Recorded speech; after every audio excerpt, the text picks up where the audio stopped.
So we were happy to come back home. Late game last night, again, but with a bit of a weather delay up in Fort Worth. Again, a tough game last night that we were, disappointed not to come out with a result because the team played well, outshot TCU, had better chances than TCU, and shocked not to get the win, shocked not to come out with a tie, and obviously shocked not, to lose the game. So, it's been that kind of start to the season, but again, with our players, a kind of a situation where we have to learn from these, because if we don't learn from these, we're going to continue to have these. The good news is we're getting better and better and better. I think the adjustments that we've made in personnel, in positions, have put us into a stronger situation, and it's why we are getting closer to our statistics, and chances of finishing have become much better. We just we're not missing long chips. We're missing putts right now. So it's a matter of taking care of that business. And this week on Thursday, Grambling comes to town. Grambling comes in. They've tied their last 3 games. They come in with a 500 record. Best team in their league by far, and really talented side. Justin, their coach, has done a really good job in the transfer market. Has really put together a team that is very dangerous, very athletic, very good on the break, and a team that is very capable. That if we don't, again, we haven't been taking advantage of our opportunities, and if we don't do that, then this is a team that can really burn us. So that game, again, 7 o'clock on Thursday at Ellis Field. So happy to take questions. We'll start with Richard, third row, right. Coach, obviously the record doesn't show it, but you've outshot your opponents in 4 out of your 5 matches. Just curious, what needs to change for you to start finishing those opportunities? And you also mentioned that some changes might be coming to personnel and strategy, so I was just hoping if you'd expand a little bit on those. Well, we've made some changes in the last 2 matches. We've made some adjustments in the way that we've set up the team, and just in putting players in a little bit more natural positions where they've played for more of their career. We tried to put some players where we thought that their natural abilities would help us. And for example, we had Miley Hayes, who's been our leading scorer. We put her a little bit deeper because we thought that she was so strong in being able to receive the ball facing goal instead of having her back to goal and having people draped on top of her. Well, that put her a little bit too far from goal. So the last 2 games, we have put her as our highest player.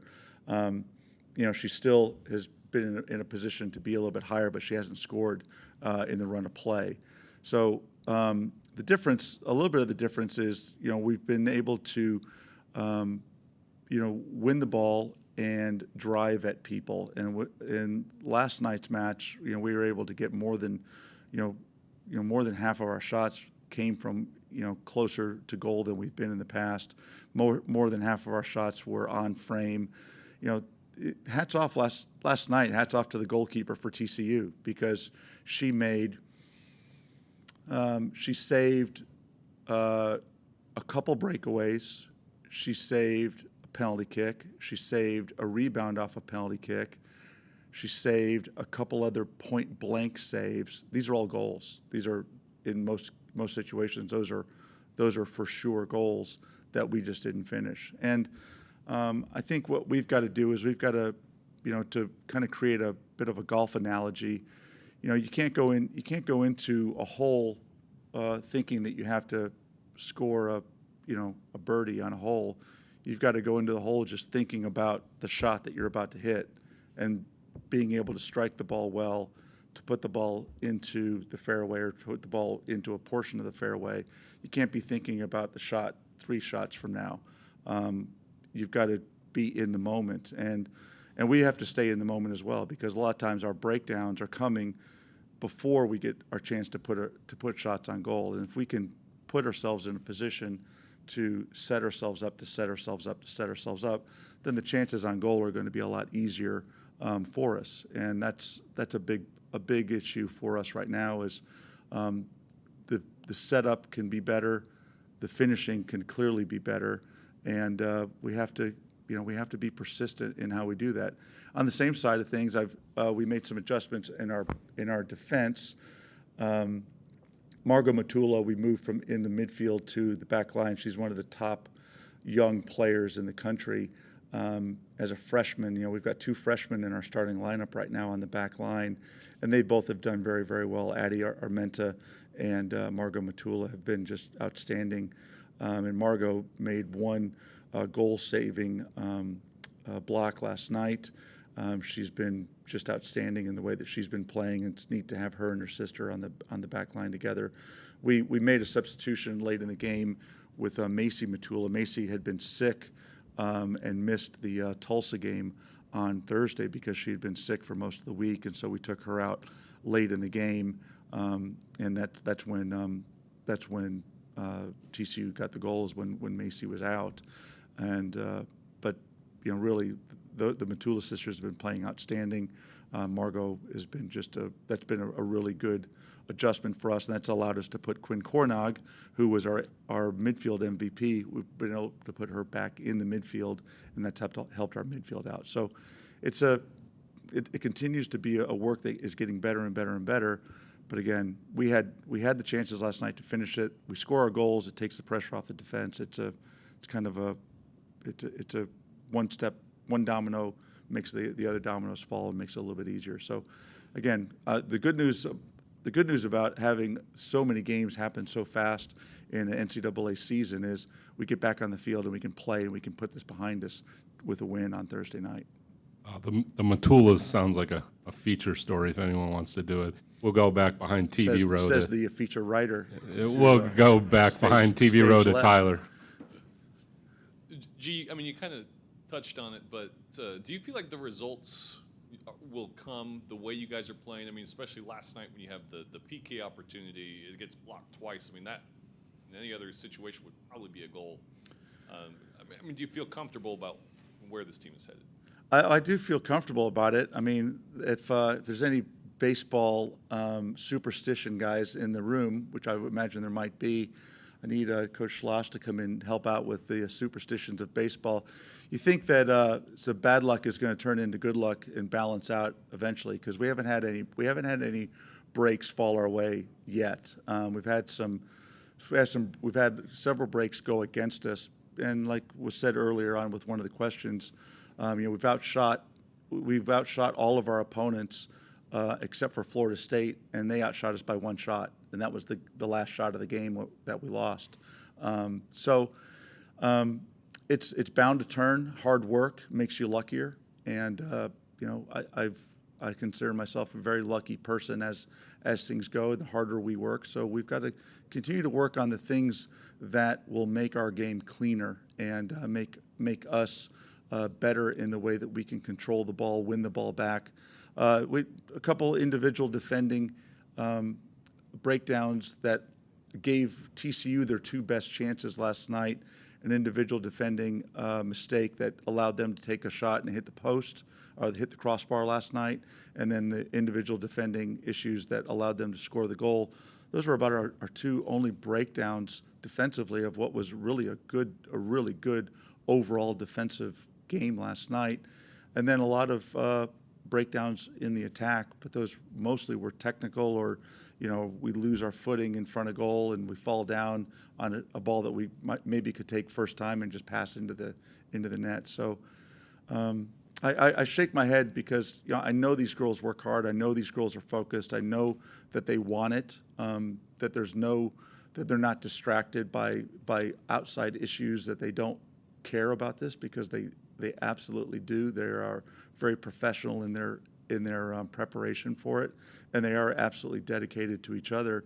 So because of that, I know that the results are coming, and this is the time of the season, the time of the year to get done. But we need to turn these tough bullets against us into bullets in our chamber that we can use for us. Other side of TV Row to Ben.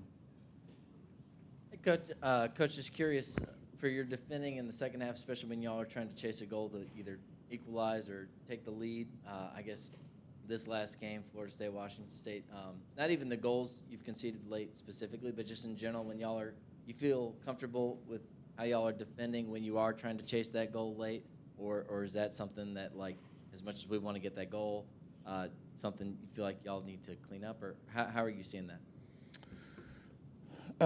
Well, as far as defending late, it's sometimes, are you holding on for a tie, or are you going for a win? And in a lot of these games, if we're pushing for a win, sometimes you do expose yourself a little bit to some sort of a counter. Last night, we weren't counterattacked on the goal that gave TCU the win. It was a good individual effort by the TCU forward to dance down the end line and get in to bang it off their player to score. Similar situation with the other two late goals that we've given up. So it wasn't like we were exposed on some sort of late counterattack in that. So I feel though that as time ticks off on a game, you get tired, and tired brings on some mental fatigue too. So it's something that we've got to, and we talk all the time about that. It takes 90 full minutes of concentration, and concentration is helped by communication with your teammates, and it's a human reaction. You've got to stay focused and be able to help each other out.